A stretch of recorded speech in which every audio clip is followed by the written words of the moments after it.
Kamala Harris and Nancy Pelosi. How America's most powerful women look to make history again. Washington. They made history once before. Now they're trying to do it again. Vice President Kamala Harris and House Speaker Nancy Pelosi quickly settled into their seats directly behind President Joe Biden as he delivered the opening lines of his first speech to a joint session of Congress. The annual ritual had been repeated for decades.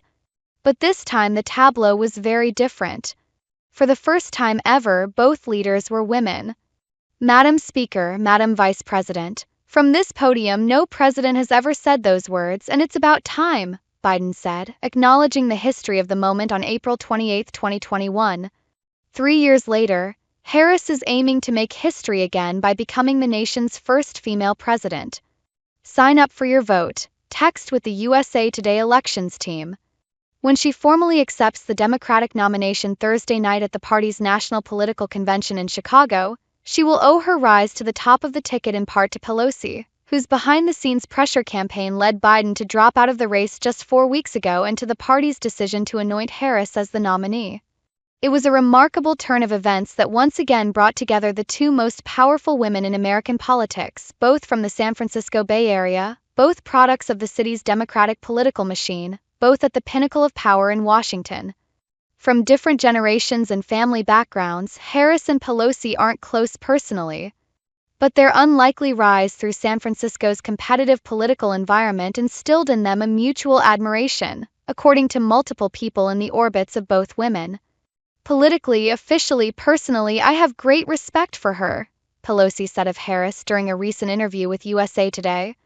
Pelosi said she was particularly impressed by how quickly Harris wrapped up the presidential nomination after Biden's exit and the skill with which she navigated her successful campaign for California Attorney General more than a decade ago. She's a person of faith and values in terms of civic life and being responsible in the community, Pelosi said. She's a person officially who is strong. And you see how she's led the way on a woman's right to choose for one thing, but there are many others. She's politically astute. Harris offers similar praise for Pelosi. There is so much about the future of our country that has relied on leaders like Nancy Pelosi who have the grit, the determination, the brilliance to know what is possible and then to make it so, she said at a fundraiser in San Francisco last week. The thing Pelosi admires most about Harris is the same thing Harris admires about her, said Ashley Etienne, who served as head of communications for Pelosi when she was House Speaker and for Harris as Vice President. Maybe it speaks to their California political roots, but it's their level of sort of shrewdness, their political astute and shrewdness, Etienne said. Pelosi's has been on full display for decades now. But now we're starting to see Harris's to a different degree, which is quite refreshing and interesting. Both have the ability to keep their heads down and do the background work necessary to excel without drawing attention to it, Etienne said. I always say Pelosi plays five-dimensional chess, and you rarely ever know what she's fully up to, she said. And I think the same is the case with Harris. Someone who was special. Harris, 59, and Pelosi, 84, come from different political generations, but both have bridged San Francisco's long activist tradition and its old-school local Democratic machine. Harris was born in Oakland and raised by a single mother, a cancer researcher involved in the civil rights movement who intentionally brought up the future vice president and her sister in multicultural, multi-ethnic communities. Harris spent much of her childhood in Canada and attended Howard University, a historically black college in Washington, where she interned in the same Senate office she would one day hold. She returned to California for law school. On the other side of the country, Pelosi grew up in a political family, the daughter of a powerful Maryland congressman who went on to become mayor of Baltimore. When her family moved to San Francisco, Pelosi joined the city's political circles but never ran for local office. Eventually, she rose to become chairwoman of the California Democratic Party, orchestrated the 1984 Democratic National Convention in San Francisco, and made an unsuccessful bid to run the National Democratic Party. San Francisco, like many cities, has core political families that shape the political landscape. Harris and Pelosi would both come through what locals call the Burton-Brown machine. Former Democratic Representative Phil Burton organized a coalition made up of labor, civil rights leaders, and gay and Asian voters to win control of the city from Republicans in the 1950s.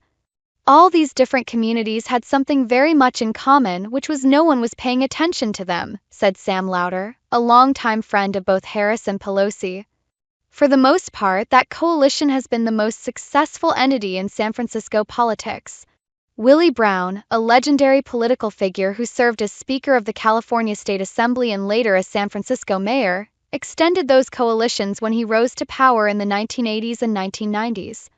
When Burton died of heart failure in 1983, his wife, Sala Burton, succeeded him. 4 years later, on her own deathbed, Sala Burton made it clear who she wanted to replace her: Nancy Pelosi. Pelosi's rise from political operative to political candidate was a surprise. "I never viewed Nancy Pelosi as ambitious," Lauder said. "No one thought she was going to be an elected official, including her."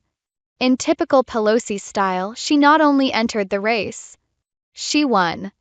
Lauder, whose mother is a close friend of Pelosi, then made a prediction: one day she would be House Speaker. A few years later, Harris would begin making a name for herself in political circles. A prosecutor in the Alameda County District Attorney's Office, she formed friendships and developed allies within the local political world. Those friendships led to a position in the San Francisco District Attorney's Office and a short-lived romantic relationship with Brown, along with several state board positions and involvement in local campaigns. Longtime political operative Alex Turk first met Harris in 2000 when party officials asked them to help with a tight runoff in the supervisorial election campaign of Reverend Amos Brown, who is now the head of the San Francisco NAACP. "I got to spend 6 weeks, 7 days a week, 14 hours a day, side by side with her," Turk said. "And I knew then that this was someone who was special, who just had immense leadership abilities, could articulate strategy, and was incredibly, inspiring." Harris was elected California Attorney General in 2010. 6 years later, when Democrat Barbara Boxer retired from the U.S. Senate, Harris ran for that seat and won, placing her in the same office where she interned under Senator Alan Cranston of California during college.